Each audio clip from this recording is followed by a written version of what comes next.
But just really, really excited. And then I literally stepped in what I believe to be human shit in Jared's yard because somebody is shitting in Jared's yard. If you're listening, stop doing that. I stepped in it. Or at least do it off the path. Grown-up human comic people!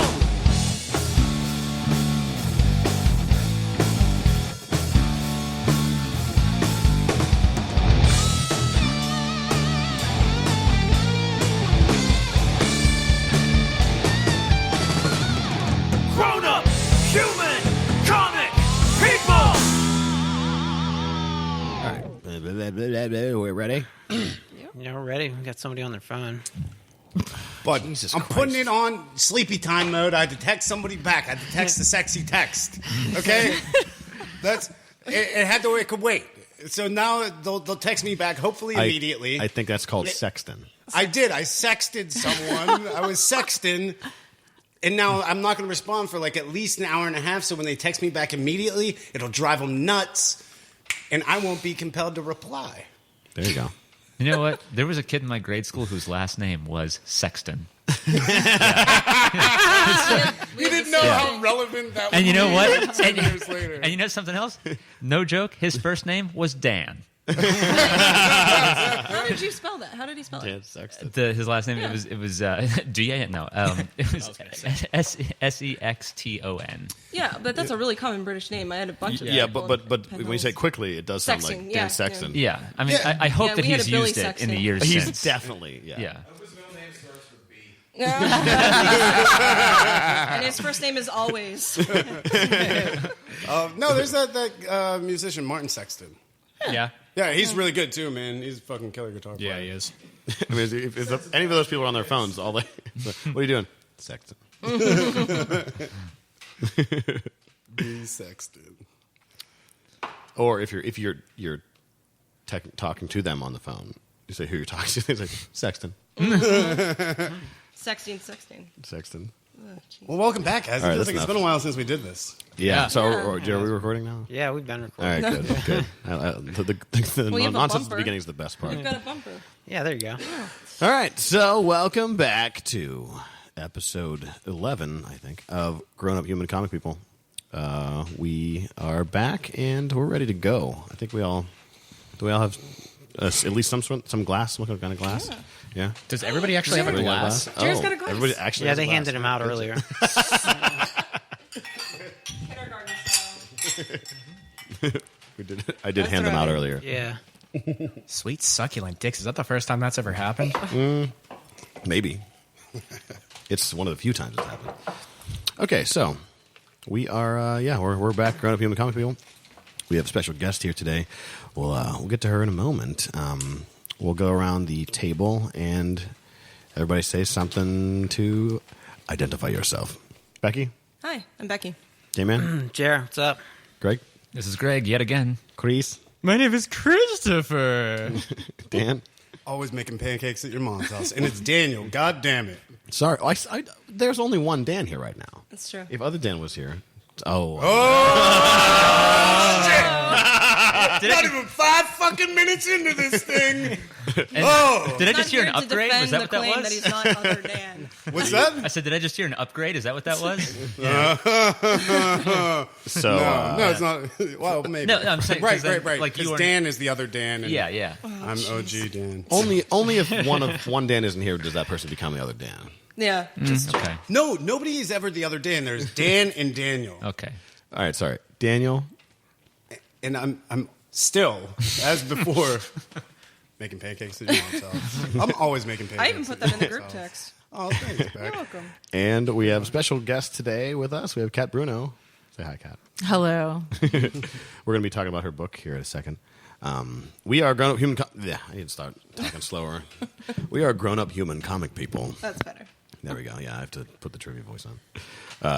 You can find us at grownuphumans.com. You can find us at epicastnetwork.com/grownuphumans. Shout out to Epicast and all the wonderful people who work there. Buzzy, Nick, everybody.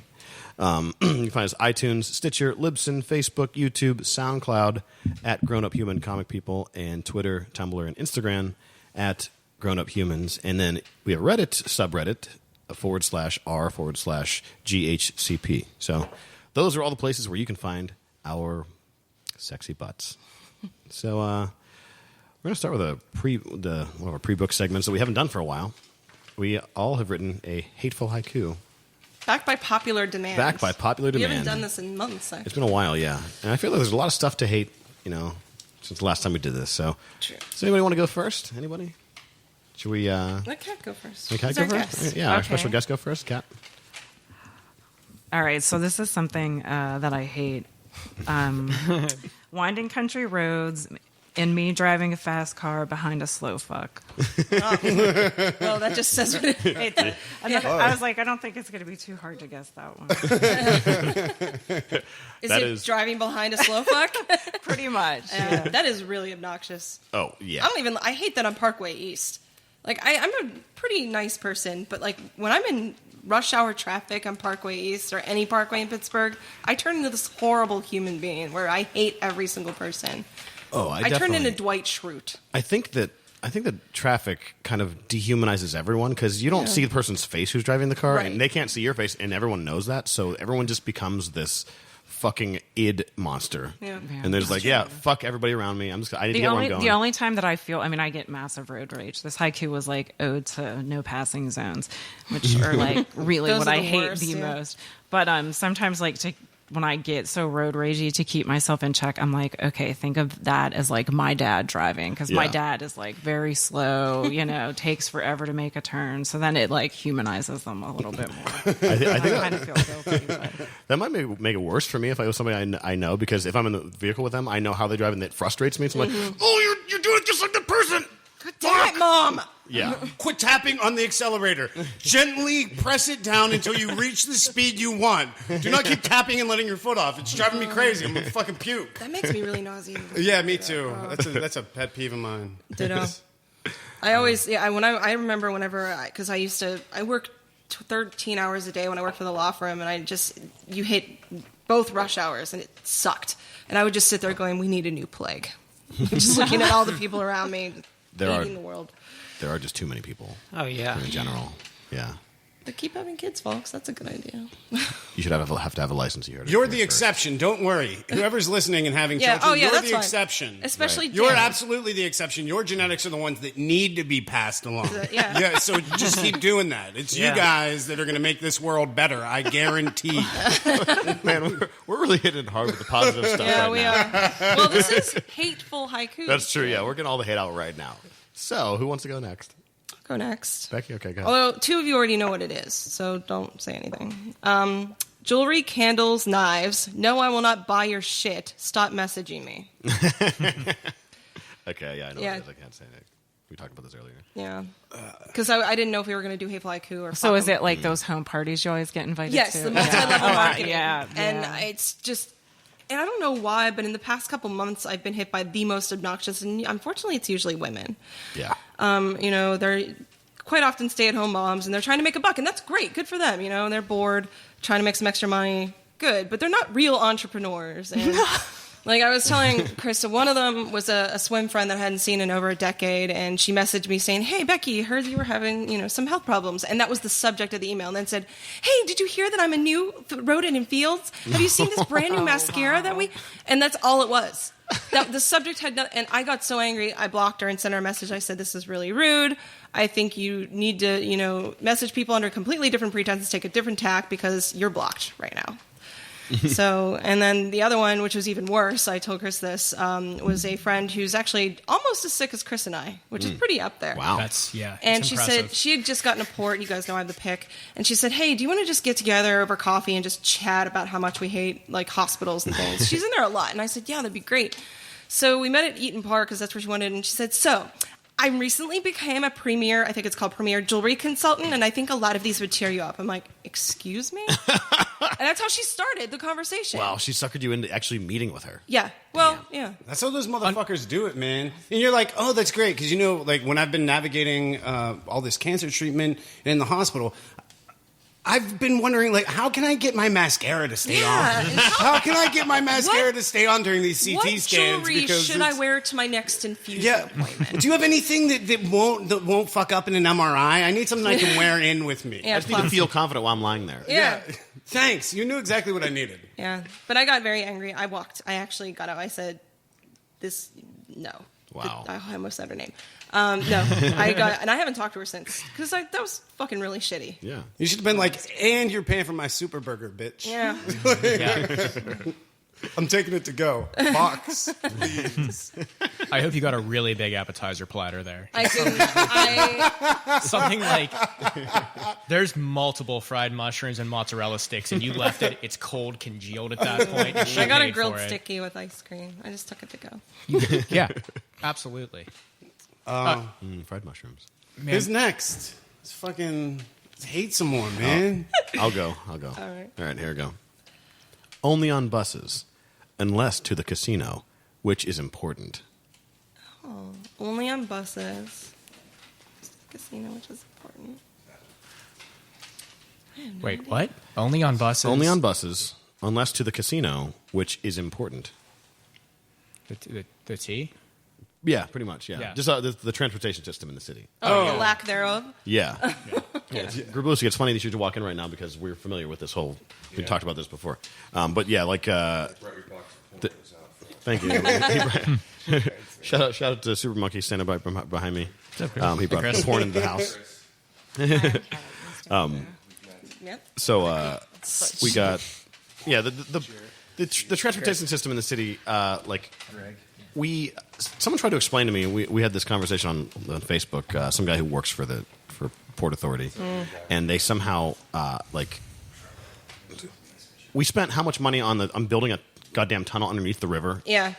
Which took what? How long did it take? Like 3 years. Yeah. Man, that was And- the Ravenstall administration. Fuck that dude. Well, Yeah, yeah, that he's wasn't a douche. Everybody Ravenstall. knows That he's was a what's his name? Who? the guy who died. Right, he's not dead. He's just a douchebag. No, the guy. So No. Ravenstall wasn't elected mayor. He only Yeah, became mayor. that was because Honorado though. O'Connor. Bob O'Connor, yeah, O'Connor yeah. died, and he Oh, would have the- been wonderful. Oh, Yeah. the manager, the county manager or whatever, or the county Fitzgerald? Are you talking No, about? Honorado Honorado, was the Dan one Honorado. who. Oh, Dan Honorado. Yeah. Dan Honorado is the one who greenlit that, Right. and then he just took all of our money and he put it literally in, threw it into the river. He threw it into the river. Quite literally. Yeah. Yeah, Oh, then he right, did the drink Yeah, tax. water tax. Oh yeah, fuck that dude. Yeah, you know what? The drink tax was a good idea. That Wait, was- are you kidding me? It hit me when I was in college. You know Yeah. what that fucking meant? I was No. pissed, boy. From a political standpoint in actually getting taxes, I mean, we all still bought booze. We hated it. That's We true. hated his guts. But we all still bought booze, and we brought a lot of revenue Yeah. to Pittsburgh the was infrastructure. bankrupt before yeah, that. You know what else would have brought a lot of revenue? How about tax the fucking churches, or fucking like stop taxing my like booze and like shit and cigarettes. Like No. leave us alone. I We're like- gonna buy these anyway. I like the That's syntax. kind of the point, yeah. Syntax is perfectly fine with me. No, Cigarettes. fuck those Quaker Puritan cunts. No, I don't want a sin tax. Don't tell me what's a sin and then tax me for it, Tax and then make No. money off my sin. The syntax. Why don't you sin tax sodomy? Charge a nickel to every gay dude who wants to go and get fucked. You know? Yeah, there's a sin. How about adulterers? Why don't we charge everybody a buck who wants to commit adultery? Or if you buy too much food at the store. Yeah. Oh, the A sloth gluttony tax. tax. Yeah, everybody who's over, Yeah, the you know, gluttony tax. whatever, a BMI of fucking 50, you got to pay $5 a day to breathe. Like, no, fuck them. No, don't tell me what's a sin and tax me. And Okay, I you're wouldn't taking care this a little so too much literally. if our public transportation system wasn't so fucking retarded. So like we see, you know, half of us work, actually no, a quarter of us work in Allentown, and we see the fucking T just go right by. Does it stop there?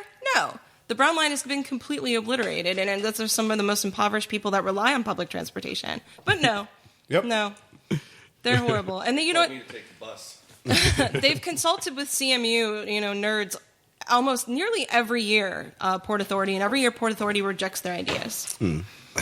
So Yeah, well, anyway, so that's the whole thing. The T seems like it would be really awesome if you lived in the South Hills. Yeah. That's about it? Yeah, if I wanted to get to a game, that's cool. Like sometimes if I'm going to a show at Stage AE or something, I'll park on First Avenue and then take the T over there because it's free. But like that's the only time it helps me personally, and I don't think that helps anybody. Like getting to the casino or the North Shore faster. I mean, how many jobs are, like, people are getting to their job more easily by going from the South Hills to the North Shore? I don't think anybody. Funny enough, years ago, like decades ago, Frost's Burger was there at Station Square. You hop on T. If you get there, by kickoff. so for It's absolutely necessary. so we're not. The person speaking right now is not on microphone, so that's why we had a drop out there. But, sorry, listeners. That was a whole lot of nothing there a second ago. But anyway, what was I saying? Years ago, decades ago, like the T used to run everywhere, at like North Hills and all that stuff. Oh, Rick yeah. Seaback taught me that. Yeah. Shout out to Although Rick. it was He's going called to the be on. trolley, you know. Big ups to Rick. Yeah. Well, he's going to be When on was Drinking that? Partners later today, actually. What? Yeah. By the time this airs, it'll have been over. But like, yeah, we'll. I'm planning on going to that actually. Yeah. It's fun. Yeah. Anyway, so yeah, that was mine. Who's next? I mean, I guess I'll go. Mine's both literal and figurative. When I left my house, I counted all my pancakes. Then I stepped in shit. Hey, I think I got this one. Was it because you stepped in shit outside of Jared's house just now? Yeah. No. Yeah, it was. And on my way over here, I was counting all my pancakes. I'm and perceptive. I just started using pancakes to refer to like anything good. And I'm like, man, I'm so excited. I'm gonna like doing the podcast today. It's gonna be a really good day. And like I was driving over in like a really good mood, like maybe slightly manic. I don't know. Like, but just really, really excited. And then I literally stepped in what I believe to be human shit in Jared's yard because somebody is shitting in Jared's yard. If you're listening, stop doing that. I stepped in it. Or at least do it off the path. And then figuratively, it just is a commentary on this past week. Yeah. When I was really counting all my pancakes and hoping. Yeah. And then There's a lot of I took counting. a giant step in some existential shit Like Wednesday night. so much shit that it got under your sock. Yeah, like so much shit I had to throw away that shoe. Are we talking about like a country's worth of shit? Is that Yeah, I would okay, say now I a whole understand. cut. Like yeah, I understand. Yeah, Gotcha. Yeah. Like a third world country, so you can't avoid it. So. right here. yeah. I really wish that I'd done mine before you did yours because I don't want to follow that one. But Oh, come on, now I man. have We to. can you can go to either Chris or Jared next. No, I definitely don't want to end on mine. Okay. Never mind. See you guys. I'm gonna get shit outside.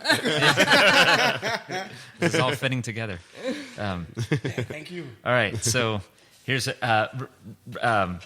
this could be as generic or as related as anybody wants. You change your damn mind.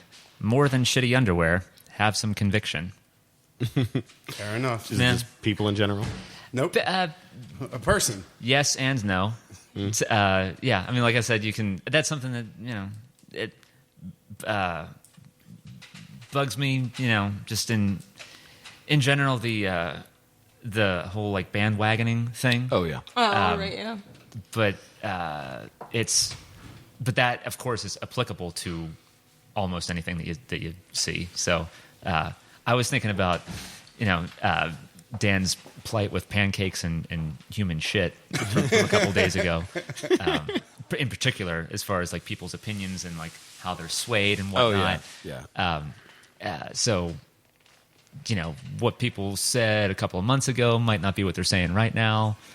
Might not be what they said last week. So yeah, it's That's one of the reasons why I thought it was a good idea we don't talk about the election stuff and whatnot, because like my personal opinion has changed a lot over the past couple of days, so I'm not sure what to think. So I think that's a good we can just kind of reference it and then move on. that's about as much as I'm going to reference it right now. Yeah, okay. Yeah. I think it's appropriate for me to go next now. Okay, Chris, go ahead. Okay. So this is my hate coup. Fuck you guys, it's a hate coup. No, we should go. It's a hate coup. Okay. Listen, listening audience, I want you to back me up on this one and just like DDoS our websites and everyone saying it's a hate goddamn coup. Hate goddamn coup. Hate, hashtag hate goddamn coup. I am not permitted to talk about politics, so I have nothing. That's It's my fault. That's a good one. Yeah. We all decided that, as you heard previously, that we were not going to. And by the time this comes out, this is probably going to be. I mean, we're going to be talking about like Putin jizzing in our eyes or whatever. But Yeah. you know, obviously, this was recorded shortly after the election, and we said we're not going to comment on this. So that's all I'm going to say. Yeah. Not because we don't agree with all of the reasonable people in this country. Right, of like course. we agree with all of you. Right. But it's just. I mean, I stepped in shit. I stepped in human shit today. It's like, you think I don't get it? Like, I get it. That's not We're just not hyperbole. gonna fucking we're just not gonna Damn. beat you on this podcast. Oh, but it ain't. Yeah, there's joke. no hyperbole there with Dan's hate coup. Sorry. You could be Don. I don't know. Jesus Christ! If somebody gets my name wrong one more time on this podcast, I swear to God, I'm breaking this microphone. I always call you Daniel. I know, because I love you, Becky, and you love me, and you care about me. Shut up, Doug. Fist bump, Chris. All right, J-Man, you're going. No, I didn't write one, but as I was sitting here, I was thinking, I can probably solve all of your problems. Every one of them. Dan, yours was about stepping in shit. Yeah. Watch where you're going. Jared, yours was about public transportation. Yeah. You own 4 cars.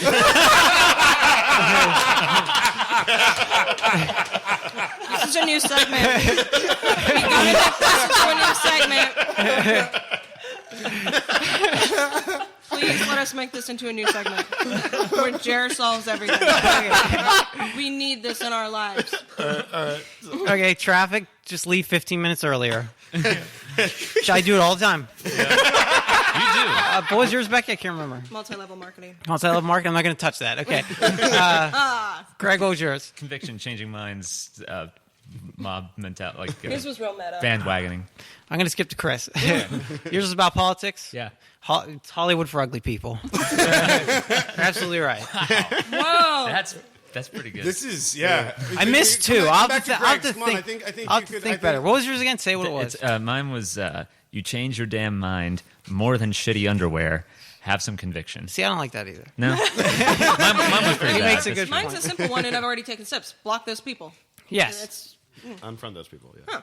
Yeah. Yeah. All right. Yeah. That's Hateful Haiku slash. Slash Jared Jer solves fixes all your everything. problems. Jared solves Jared everything. fixes, yeah, Jared solves everything. I'll do better next time. I just thought of it as we were doing it. Yeah, that's good. I'm actually going to write that down. I'm going to hashtag Jared solves everything. Damn. I've never been so attracted to you, Jared. Never. You took me from 6:30 to midnight. Like a fucking boss. Like a boss. He's coming in like, boom, done, next. He's like the Anthony Robbins of podcasts. All right, so I guess we're done with that. We'll move on to our special guest, Cat Bruno, and your book that we've read. We've all read the first chapter to Queen of Stars and Shadows. Hi, thanks for having me. Oh, our pleasure. Our pleasure. So we all read the first chapter. I actually didn't get a chance to read, even though I got this from you, like, I guess yesterday at 5 or something. I was doing a bunch of stuff. I didn't get to read any further than that. But so how, like, at what point did you start writing? So I've been writing for about 10 years, but my first book, it's a series. I just came out with my third one. But the first book, I don't know. I mean, I don't know if it's unique to me or unique to other writers or other artists, but it took me about 6 years between starting writing the first book and it being in print. And then for the second book, it was quicker. It was about 18 months to 24 months between when I first started writing it to the second one being in print. And then the third one was right around a year. So I think that it was just a combination of like real life stuff and then, committing to the craft of like, I have to write 1,000 words per day. Right. That was a rule that I made for myself. But so yeah, that's about 10 years. Hopefully, I mean, the third, there's another one coming after it. So I hope to keep about that same pace for a year and a half between books. I was just watching something with, I think it was Stephen King, and he was talking about having a pace for like every day. Oh, you know what? It might have been, it was Stephen King, or I think he was talking to George R.R. Martin, maybe? Okay.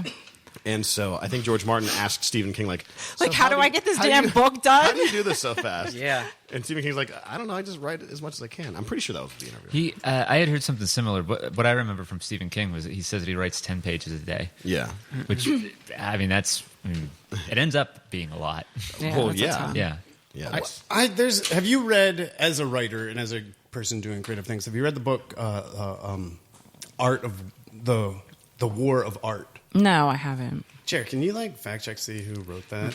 I got It's an incredible book, and I think it's for everybody. It's for everybody experiencing, or facing this resistance to pursuing their creative endeavors, right? Oh, okay. And Stephen Pressfield. Stephen Pressfield, and this guy's fucking brilliant. And the subtitle is Break Through the Blocks and Win Your Inner Creative Battles. Right, which is just the War of Art, we'll leave the subtitle off. The subtitle kind of lends itself to. But Stephen Pressfield is a sharp, brilliant guy. But the one thing that he said, in people would always ask him, because he wrote, he does historical fiction, but some of his historical fiction is being used to teach antiquities, antiquities classes where there aren't a lot of texts about these ancient civilizations. And while it's historical fiction, it's really well researched. Anyway, this isn't a plug for Stephen Pressfield, but he's a sharp guy doing great work.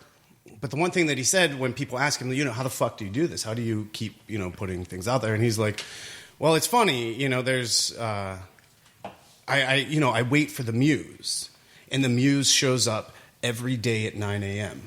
And that was his way of saying, fucking sit down at your desk at the time that you're gonna, do your thing, and you fucking do that thing, and the muse sticks around until whatever, 1 o'clock in the afternoon, and for 4 hours. I agree with you. So that's kind of been an important conversation that I like to have with other artists, musicians, writers, painters, anything. I think it's that false concept, so to speak, from my perspective, that false concept of waiting for the muse to strike to create your art. It's, I would say, so between the second and the third book, I took about 6 months off and played video games and just sat around the house and really didn't do much of anything. And I was like, oh, I have writer's block. No, I just wasn't putting my laptop on my lap. Right. Writer's block for me was an excuse.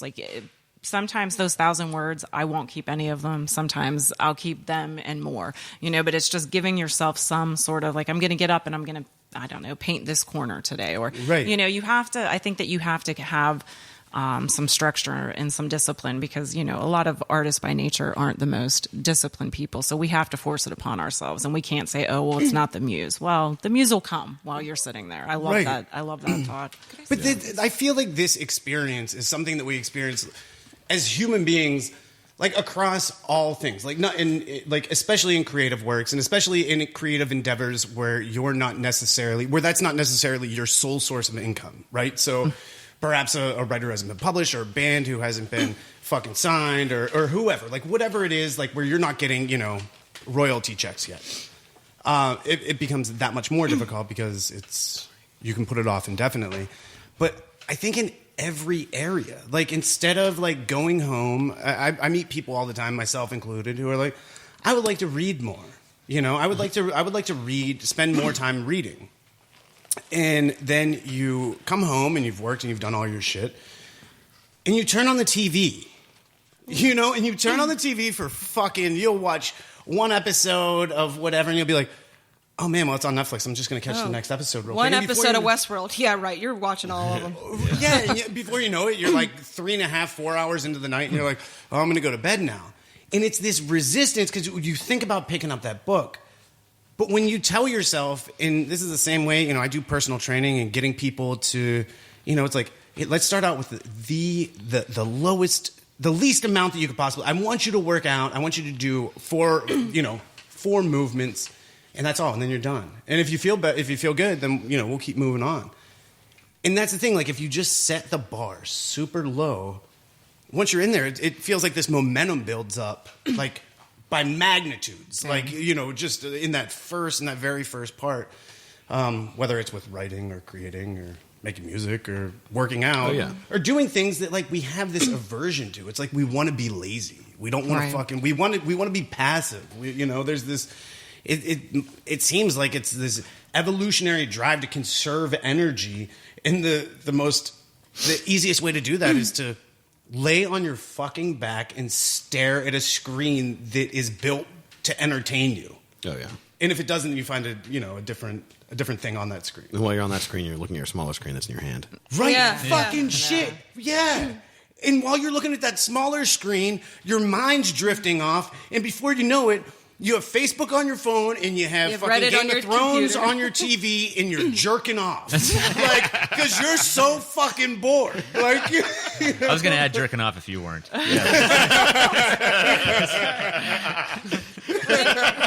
They've actually, especially there's a lot of German and Nordic schools who have addressed that as a major problem with today's society, especially Jerking off.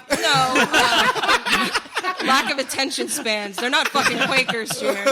I just assume all old people think that's what young people do all the time. Swedish people encourage jerking off. I just want to put that out there. But they've established these schools where they just make children kind of be bored. They put them out in nature and have outdoor classrooms, and they're like, that's how creative play comes in turn. That's where creative writing comes into turn. And, otherwise, because if they always have this parents today, they don't want to be bothered. They want to put their children in front of, computer screens and game screens, and that way they don't have to be bothered. They think they're, if they're not killing each other, they're doing something well, but they're actually taking away creativity from their children. Yeah. So I give props to those German and Nordic schools for doing that. But I'd like to. I actually have a specific question. Okay, about her book. you go ahead then. Okay. Should we tell her to briefly describe? I was going to say the same thing. Yeah, please So go this, ahead. this is the second book, right? So this is the third book. This is the third book. And Okay. I actually, so it's a series. I have two books preceded, but I kind of think of those two as almost prequels, like the origin story of the third book. So you This can is your Star Wars. Yes, and you can certainly. I've deliberately written this book where you can start the series with this book. Okay. Oh, cool. It's 15 years ahead of where the second book ends. That's not any kind of major spoiler. It is the protagonist from the first two books. It's her daughter. Again, that's not very much of a spoiler, but so I think it's a really natural place to kind of jump into this series. So now a little bit about the book. Yes. Yeah. Okay, so this book is a little bit different from my other two in that it.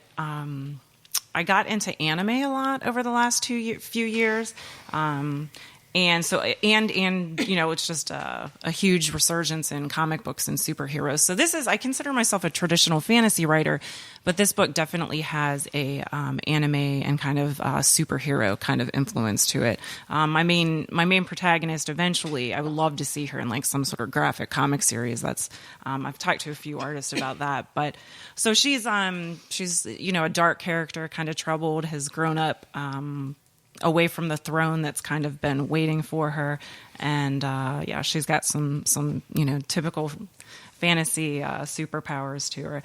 And so I would also say that I don't know, I guess just about the last year with what's going on politically, socially, it's definitely a bit of an homage to feminism. I mean, she's definitely because she's a late teen in the book, and she's been raised by three different men all together, and she's kind of has that natural teenage rebellion where she's trying to find herself, and she's finding herself.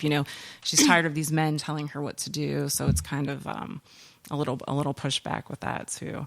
So I've always wondered with fantasy, because I love fantasy stuff.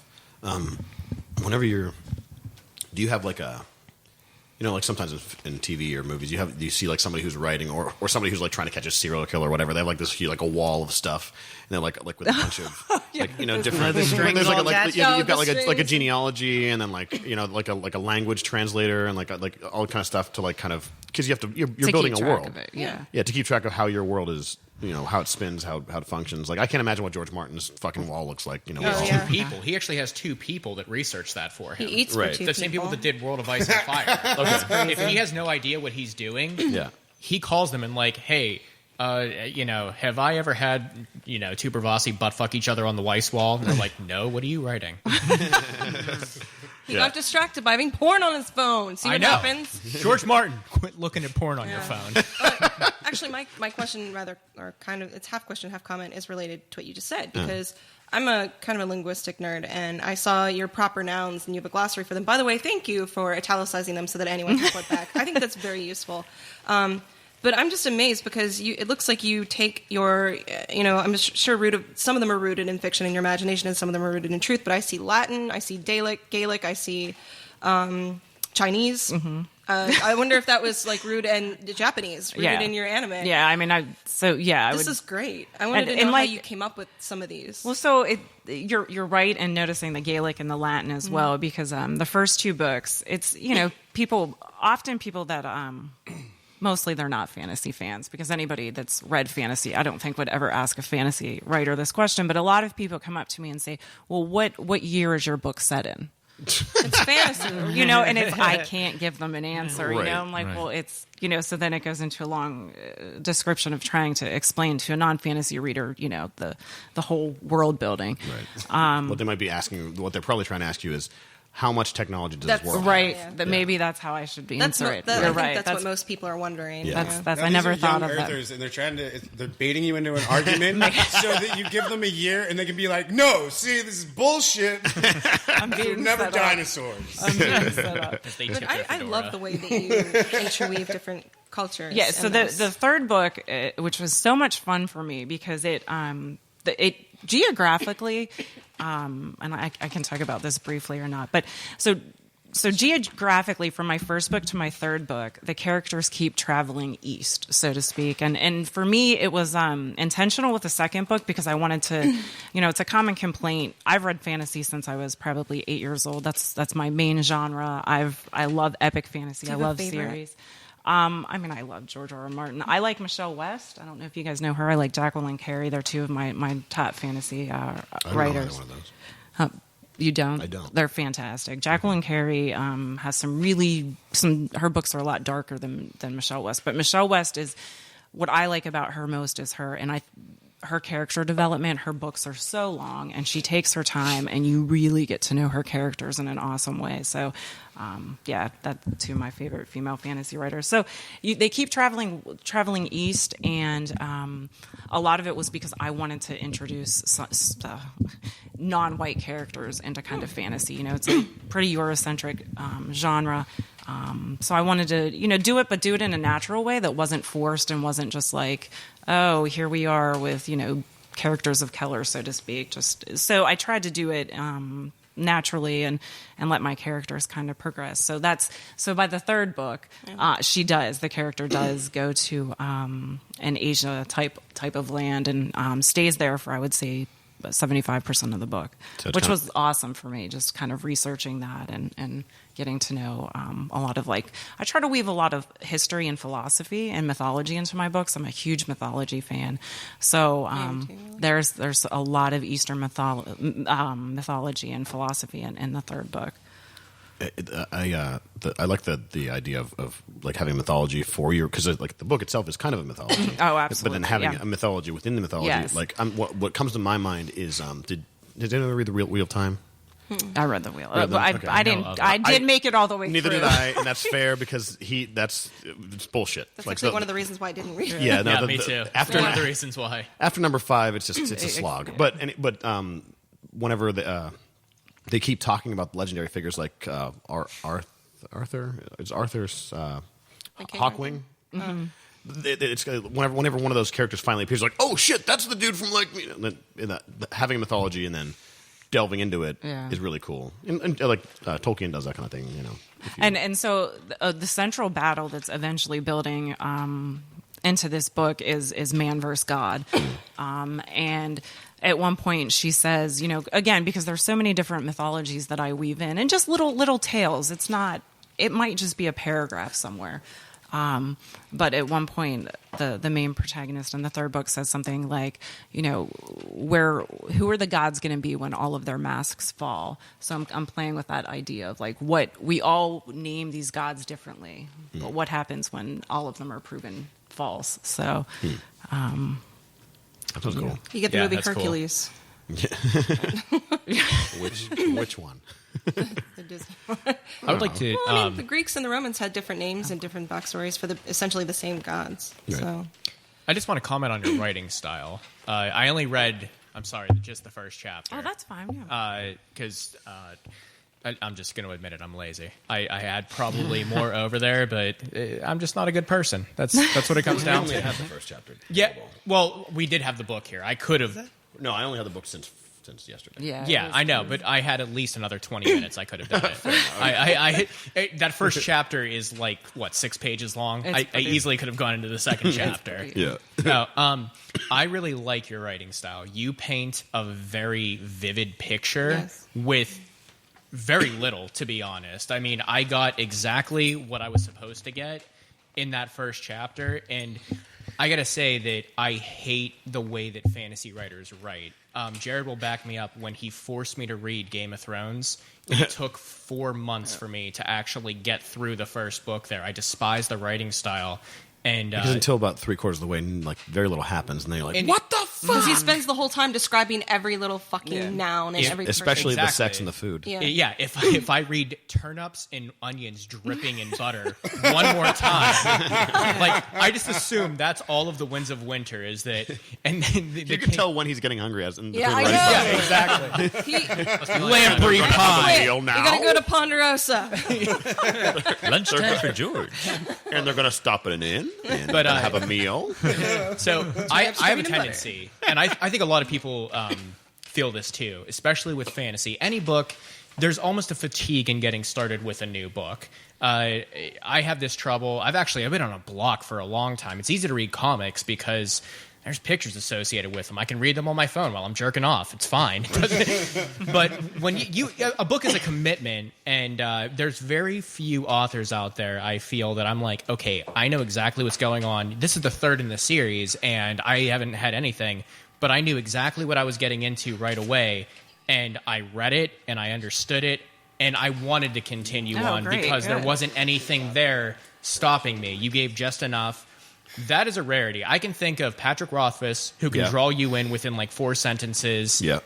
Certainly not Tolkien. I know a lot of people, jerk off about him. I never felt that way. Well, it's a different style. It's a different thing. Yeah, it he's is. very But as I don't know how acceptable this is, but even J.K. Rowling, like, she gets you in there, even though they're kids' books. Very Later quickly. on, She does very quickly, yeah. she builds it. Dan Brown does the same thing. I Dan Brown hate to admit cheats. that, but like he really does. That's Dan Brown cheat. Dan Brown is the BuzzFeed of writing. Yes, he is. He really is. He's the He fucking ends worst. every chapter with "You won't believe what happens." Yeah.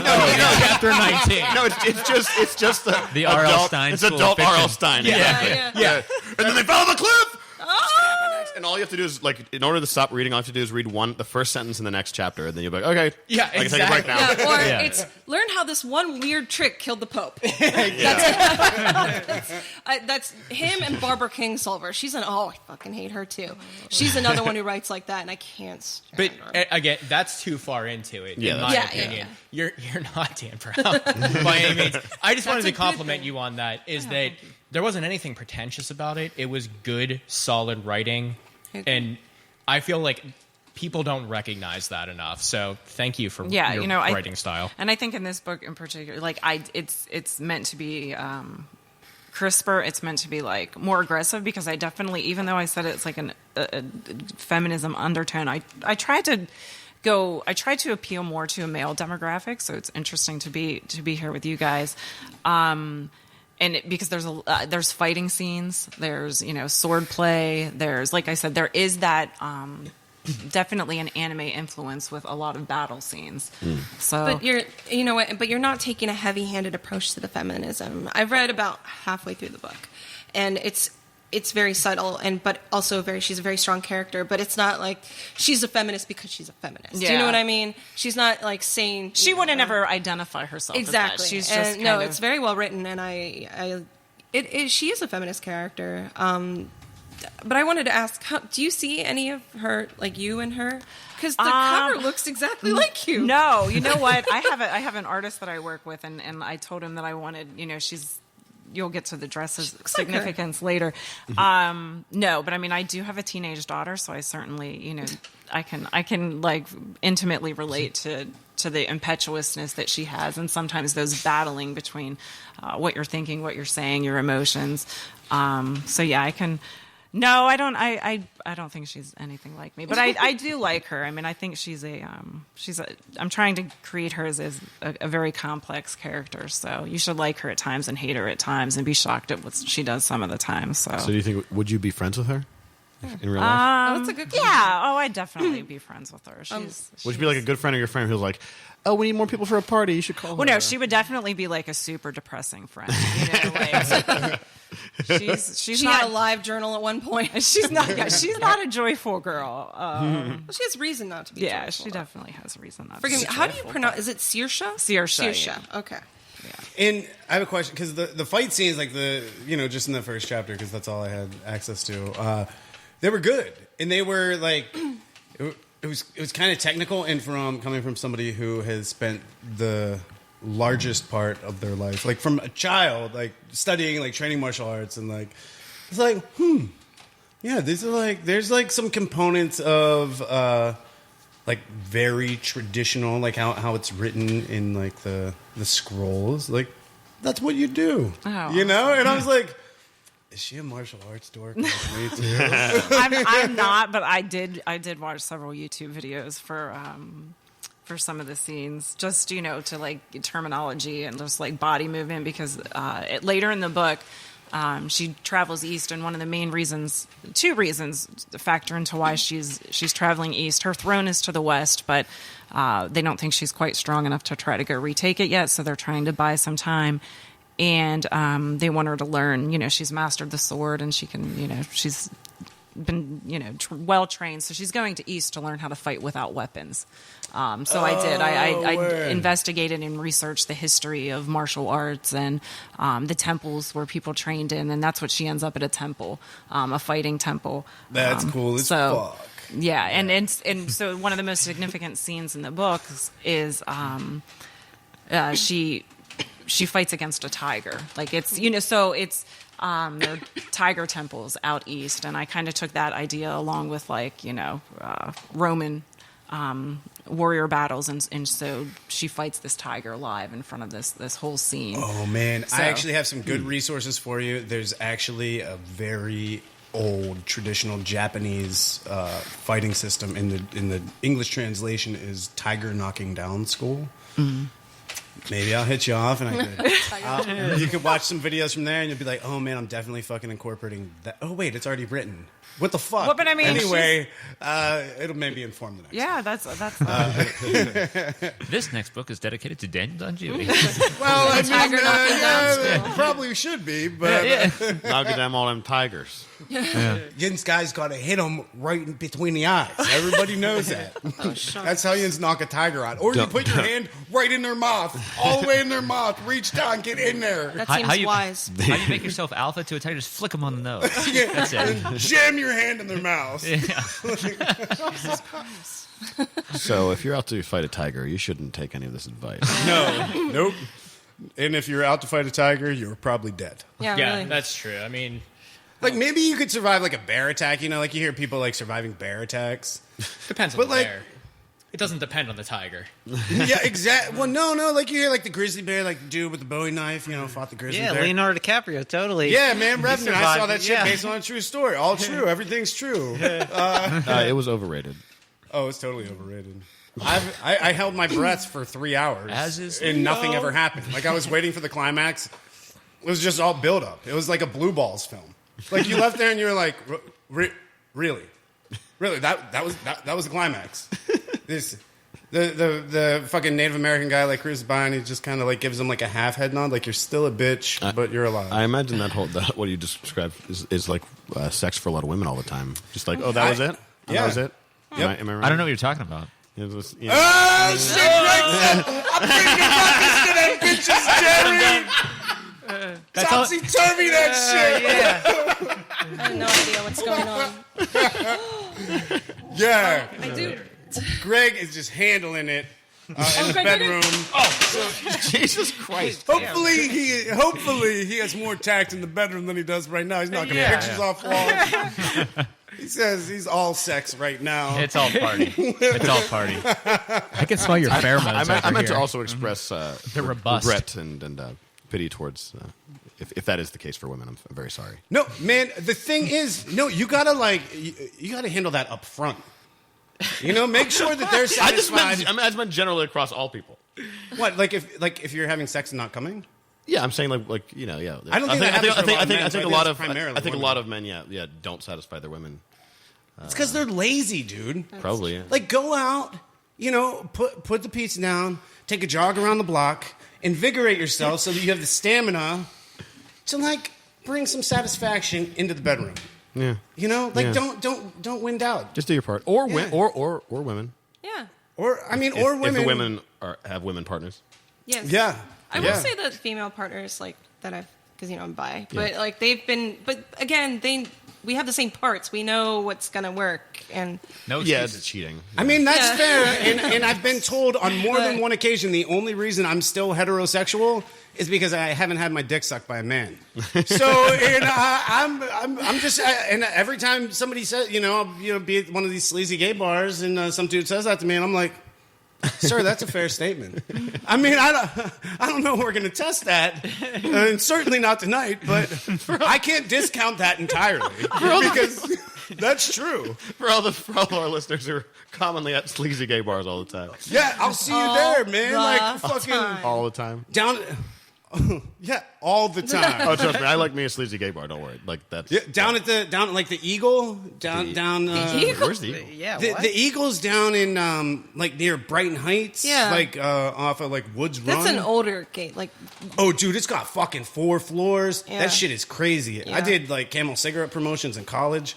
Those motherfuckers are raw. I thought they were like, I mean, those are where Yeah. the bears and shit hang out. There. Yeah, well, they is got 4 floors. You got the Twinks, you got the Bears, you got Yeah. you got everybody in Is there, it on man. Polish Hill? No. Brighton Heights. I don't know where that is. Brighton Heights, North Side. Oh, okay. Like down by the prison, but down by Western Penitentiary. Oh, yeah, okay. Yeah, it's like an old building down there. But dude, even like the first floor of 5801, you cruise into that bathroom, shit's going down. Like motherfuckers are just not all the 5801 is like in the first dude, floor they have an bathroom, amazing menu. You go upstairs, and like everybody's a little bit more composed. You're downstairs, people are getting it in. Like the jukebox is like banging some like Nicki Minaj or like some Major Lazer remix Justin Bieber track. Like everybody's just going and like there's like a lot of like really attractive heterosexual women, FYI, men who are secure enough in their heterosexuality to check out a gay bar with maybe your gay friends. They have really Imagine that. great food there. You should go there. Dude, I've eaten there. They No, have an don't get me wrong. amazing I menu. kick it there. I was just at Brewers with like, I mean, like I'm not opposed to gay bars. Like, No, I didn't say you were. I'm just saying they have a great menu. You I should check hang it out there often. All I'm saying, the whole point of it was. Oh, you mean you as in the royal you? Yeah. Yes, Yeah. you, the royal you, should check it out. Yes, Yeah. I concur. What is my sorry to interrupt. Now, gay bar doesn't bother me. Is it smoking or not smoking? Yeah, Quit not being 5801. the answer all is the time. quit I know. being a bitch. I know. I'm 5801 is God not smoking, damn. but they have an outdoor section that is. No, Thank the you, first Becky. floor used to be smoking. But it's not anymore. It Bullshit. could be like a skinhead Nazi bar, and he would just be like, "Well, I'll roll with it. Smoking, smoking. Yeah, as long as it's not The owner smoking. got lung all right. cancer, and he's really strict about that. I guess I'll hear him out." I hang with those fellas. You know, it's cool. Here's the thing. You shouldn't say that, Greg. Here's the thing. Man. Let's say, Get to this point. I was being sarcastic. let's say a guy blows you. All right. Okay, hypothetically. Hypothetically, I- you finally you're drunk enough. You're like, whatever, man. This has been promised to me for years. Come on, gag the gravy. And this guy goes down on you. Okay. It's done. Yeah. All right. It's the best blowjob you've ever had. Okay. Yeah. Hands down. You're like, oh shit, I'm gay. All right, whatever. But Would that make you gay? no, hold on. Here's where I'm getting at, though. We were just talking about being selfish lovers, so you can't be a selfish lover. You gotta swallow the gravy too. Now, are you really gay at this point? Because I'm not taking that. No, I think that's how you know if you're You gotta suck a dick first. Right? Yeah. If you're like, you know what, that was great, man. I'm gonna suck your dick. Then I think maybe you might be gay. Yeah. Yeah. Unless, That's how you figure it out. Unless you're just trying to be fair. Yeah, Because you're if just you're like, glad man, you now figure the it out line a between person. fair and gay. Well, right. Well, if you're like, man, that was great. And those guys are like, can you like, I See, have to go. I could jerk you off. That's fine. That requires nothing. I don't Right. know, man. Like, This guy that's just like- gave you the best orgasm of your life. He swallowed the gravy, and you're like, you're not just gonna jerk this. Cable says swallow the gravy one more time. I'm gonna puke in my mouth. Sorry. Chris, I'm sorry for ever underestimating you. This is you constantly like keep raising the bar. Like this is great. But the point is, you have to. I mean, if that happens to me, I'm somehow going to reciprocate. I'm gonna be like, man, that Either was by great. cash, which could Thank- insult the person. Yeah. Yeah. No, Or, you got to you know. at least. No, you offer. buy him a meal or something. Yeah. you know. I would Nice. look at him. Something to wash down the gravy.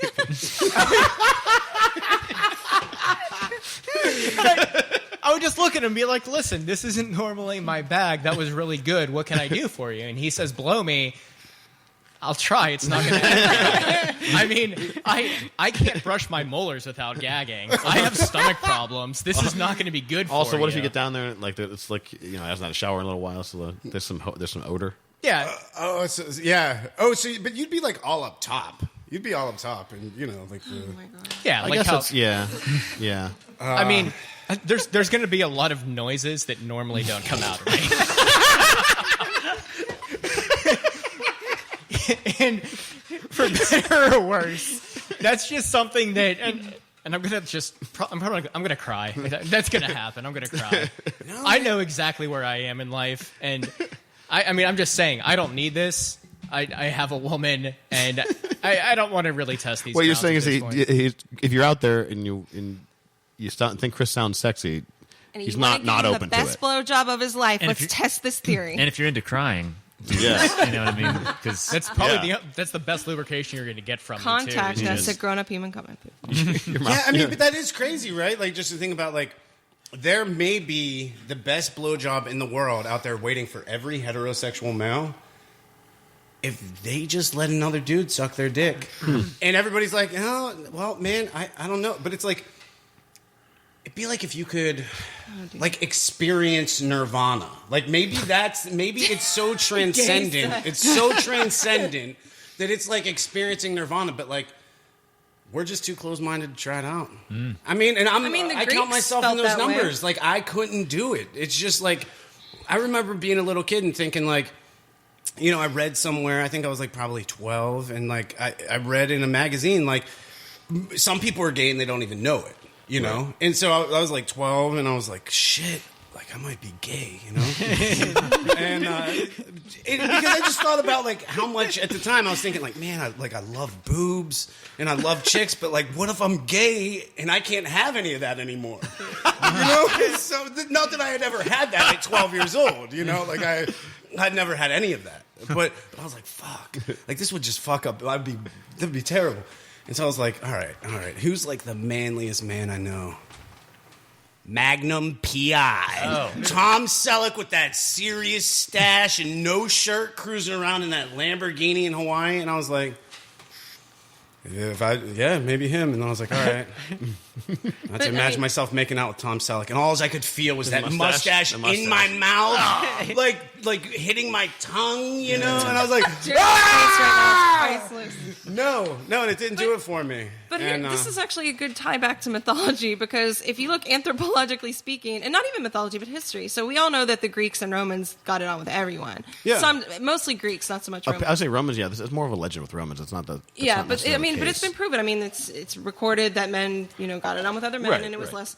But also, a lot of people don't know this, but Japanese. So the samurai Japanese culture, it was great because they actually encouraged male sex because they said that it made them less emotional. If they could get that release that every human needs, but without the emotion of a woman, then they should do it. So homosexual sex was actually encouraged among Japanese warriors. So, and that's not the only culture. A lot of African cultures, up until crazy, imperialism occurred, they were like that too. So, yeah. I could be wrong, but I thought that there was, like, I had read sort of recently, I forget which country it was that I was reading about, like, somebody was from whatever country, and then I, like, looked that country up, and there was some, like, tribe within that, like, their custom is that they do, like, prepubescent. Oh, the prepubescent, the African cult where they suck off the elders? Yeah, like, they all take them into the woods, like, groups of them, Yeah. and, like, everyone does it, and it's, like, how you pass your manhood on to the next generation. Yeah, it's and, an like, African tribe, I forget where, but yeah, they do that still. Those are just some freaky motherfuckers right there. That's all. They're just freaks, and they're trying to, like, set up roles to, It's keep supposed their to be that freakiness. so you can pass on the braveness, the bravery without letting blood, onto the next generation of warriors. And you know what? There's no way for us to disprove that. Well, because I don't know that there's a braveometer. First of all, I mean, if you're not into dicks and you have to suck a dick, that's going to take some bravery. Yes. That's a good point. I was going to say something similar. It's going to take a lot. If you are into dicks, Also- the first time you suck a dick might take some bravery. Right. Last time was boobs. Also, Kat, for your next book, if your character's going to travel in a different area of your world, you feel free to use this idea. Suck that brave nut. No, but that wouldn't be the same because it's a female character. Maybe it's Tribe of Amazons or something. There actually is a tribe of Amazons in the third book. Okay. Yeah, they're. So we're on the same page here. We're like, Yeah, they don't get a ton of page space, but they're an important kind of step along her path. So okay. So we digressed into that from. no, that was Sorry. great. Yeah. That was great. This is kind of how we roll. We always hit the don't feel like you pertinent- need to hold back. You can really, if you want, you can go for it. There's nothing that's off the table. That's true. Yeah. Oh man, is your teenage daughter going to listen to this? Probably not, right? Hopefully not. No. Probably not. As How old is she? 16. Oh, so she has heard all of this before. Well, but I mean, That's cool, yeah. she's a huge, but not from, no, she won't listen to that. Okay. A good. huge what now?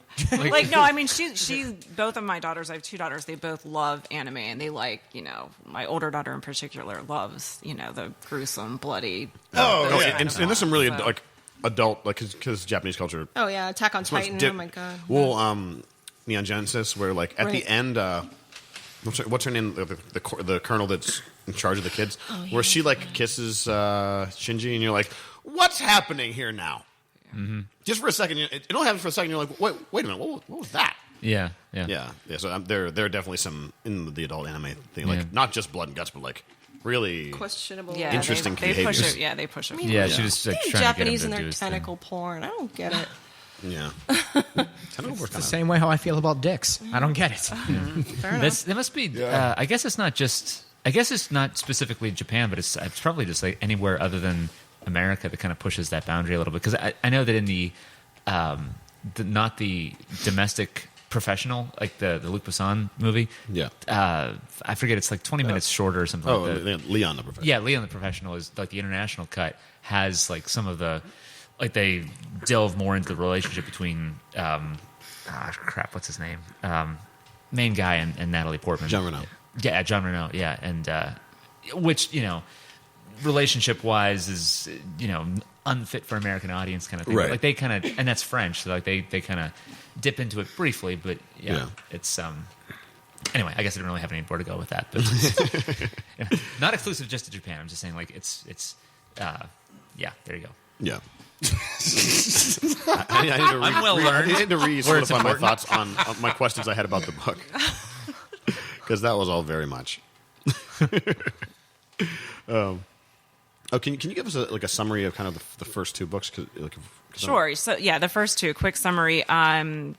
The main protagonist in the first book, she is without power completely. She's not a warrior. She's not a mage. She's nothing. She's just a girl who shows up at a healer's academy. She's basically bitch. she's a basic bitch. She's training to become a healer. There's a lot of herb lore and kind of I don't know, pre-modern medicine all throughout the first book. When you say healer, you mean like a doctor almost. okay, so yeah. a natural hero, not Yeah, like a paladin, like holy Yeah, light no, healer. yeah, she has no power. Okay. She's But just she uses herbs and things. Yeah, and she's trying to be a doctor, common and sense.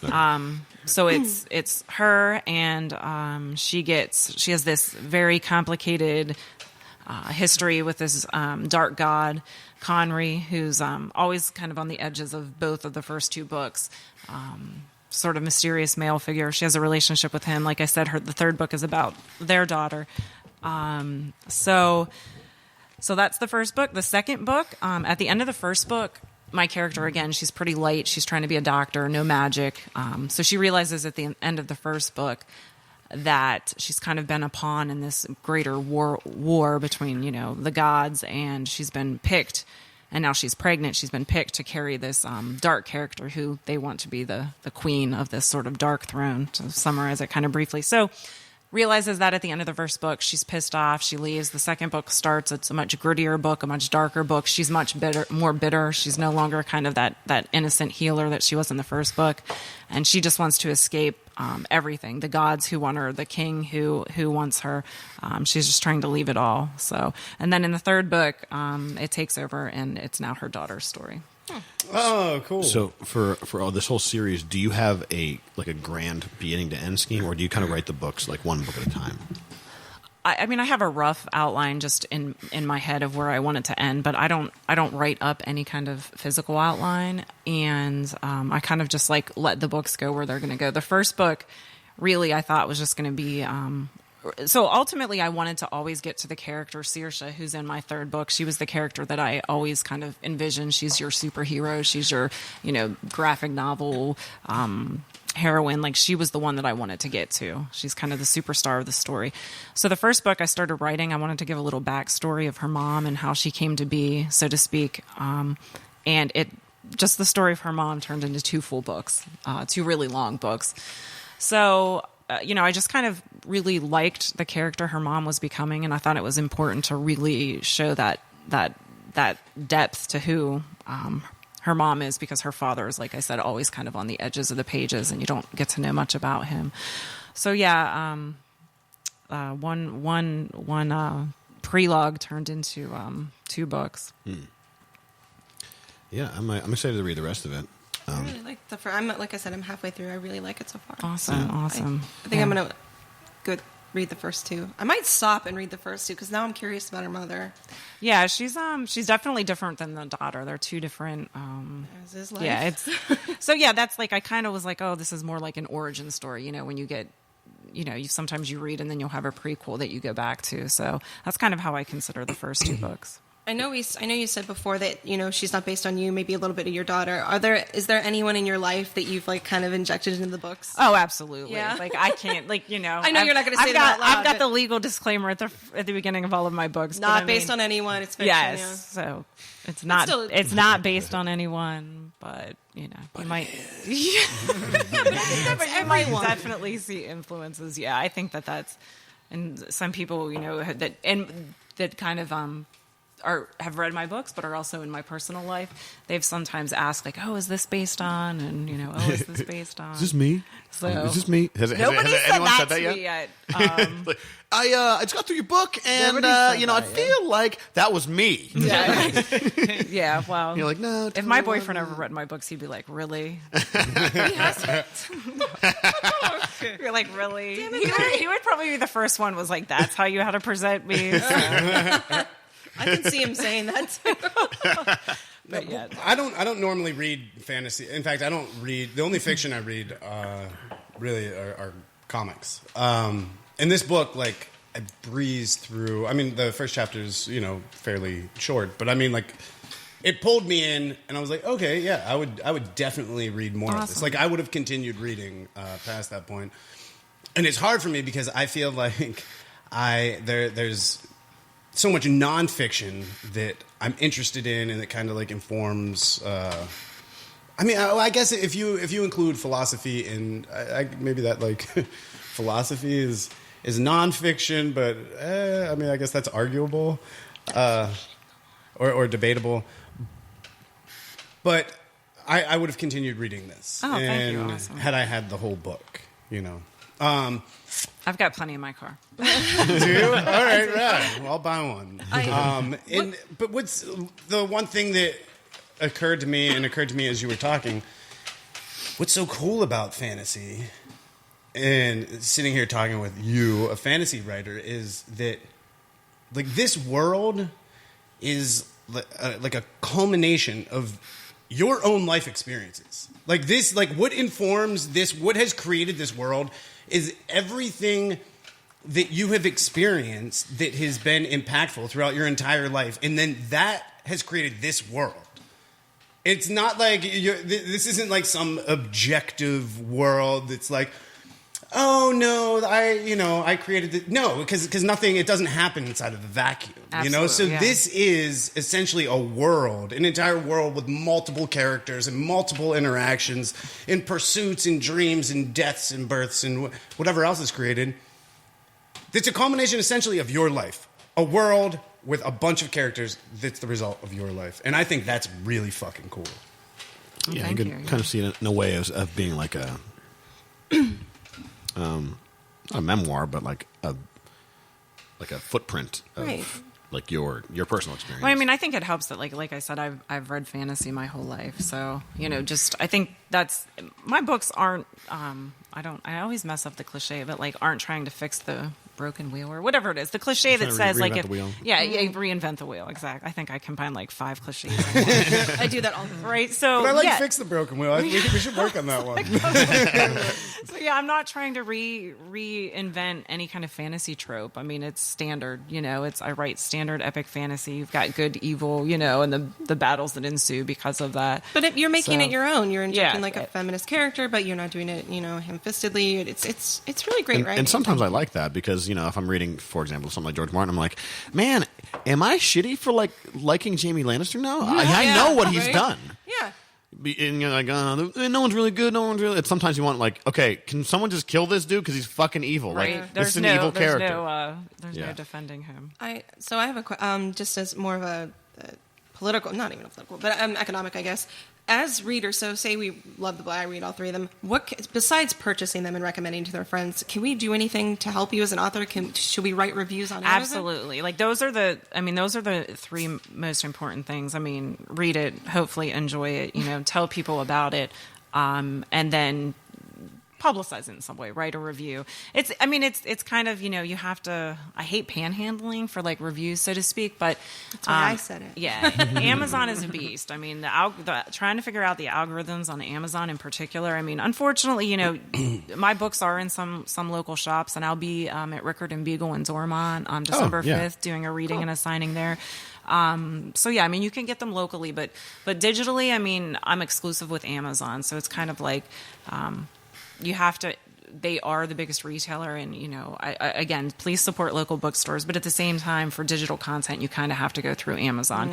And to go through Amazon digitally, you have to try to figure out their algorithms, because you're one book in tens of millions of books. So yes, reviews help. The more reviews we have, any always review me fairly. Any reviews we have kind of help us stay relevant to Amazon. Cool. Rad. I have another question. How would you feel if, say, one book, that it hits something and it catches on and like it becomes this huge thing? How would you feel about, say you don't want to write the book anymore? Like, say your arc is done, like you finished that. Whereas things like especially a good example, Star Wars is a good example. Like, what if it's like whatever big company says like, oh, we want more books, and you're like, I don't want to write more books. They're like, well, then we're gonna have these people write the books. How would that make you feel? Do you think? Okay, so I'm just going to answer this as personally as I can. I am a huge control freak, and I don't think I could handle that. Like, I'm not like a control freak in little things, but at the same time, I was talking about this with someone else. About movie rights and comic rights and things like that. I have an artist who designs all of these, and we work really well together. And he can, especially with this 3rd book, he really, really nailed what I wanted visually. His name is Simon Valev. He's actually from France. I found him on DeviantArt, which is a fantastic site. Oh, I love DeviantArt.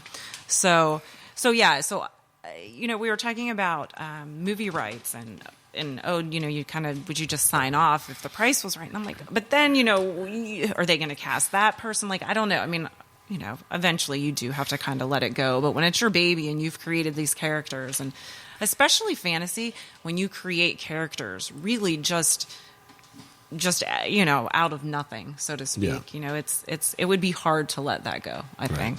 So that's, I don't know. I'd probably say no right now. I wouldn't let someone else write it. Okay. More power to you, I think. Yeah. Yeah, because because it's like coming out of your life. It's like taking your all of these experiences that have led to this book, and then being like, okay, well, you can start to narrate this world that is. I mean, this is a child. It takes 2 people to create, but this world is filled with all of your children. These things that you gave birth to. It's like, yeah, go ahead and make them do whatever you like. It's like, no, fuck you. Do not tell them what to do. You have no right. You are not their mom. Yeah, I think that would be a really difficult thing. It's like having kids and then handing them to somebody else to raise. Yeah. But but handing them to somebody else to raise at like age 14. Which I don't know. Maybe some parents would be down with that. I would fucking take this shitty fucking teenager. All they do is sit around, listen to the punk rock and dress like a fucking freak And jerk off. and jerk off They all say day YOLO long. a lot. That might have been me. I was going to compare it more to having like grandchildren because your Right. Yeah, that's your true. kids, like if however you've designed them are gonna like that they are who they are. They're like that's it, and then however other people see them kind of creates the grandchild Yeah. because then those people create children based on your children, and then those would be the grandchildren, and I don't know. I would be interested to see how if I did something like this, and then to see how other people would take and make the spin-offs or sequels or whatever. I'd be interested, but I might be a George Lucas. I might be like, yeah, guys, that was fine, but that's not what I had in mind. Sorry. And everyone's like, what the fuck? Yeah, I don't. And I think that's what like parents are doing when they're like going through their children's like partners, because it's like no. That's not the vision I have in mind for how this is going. Like you gotta you can't hang out here. You have to go home. Yeah. And when you're 18 and all you want is that little hood rat chick with that big bubble butt, and you're like, and she says shit like, "Where'd Jins get that picture taken at?" And you're like, "Sounds all right to me." And She's so funny though. she's funny. It was a joke. And she's like sitting there, like just like staring, like glazed over, like into a pot of mashed potatoes. But Wait, Yeah. I think, Anyway, I went on too much of a tangent. That Somebody was too knows deep. way more about this than the rest of us. I know. Like, that was. You should write a book. About parents' experiences with. Mashed potatoes, hood rat. Oh my god! Sounds like a Yeah. great character name That to is. me. That's like the modern day Punky Brewster right there. Mashed potatoes, hood rat. She's a generous lover. To both men and women. Mashed potatoes hood rat. Subtitle: Swallowing that gravy. Please, yeah, good. You're writing it down. Yep. Swallowing that gravy.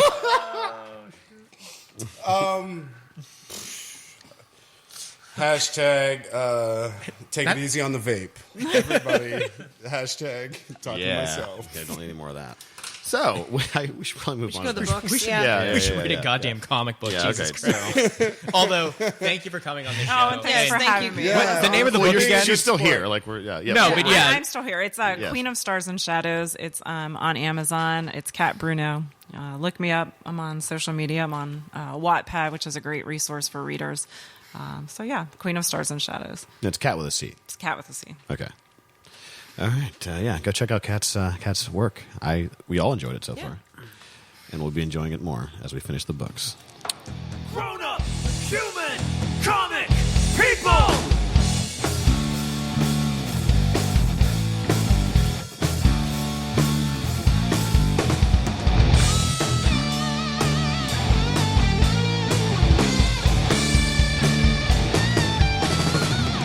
Grown-up, human, comic, people! Epicast.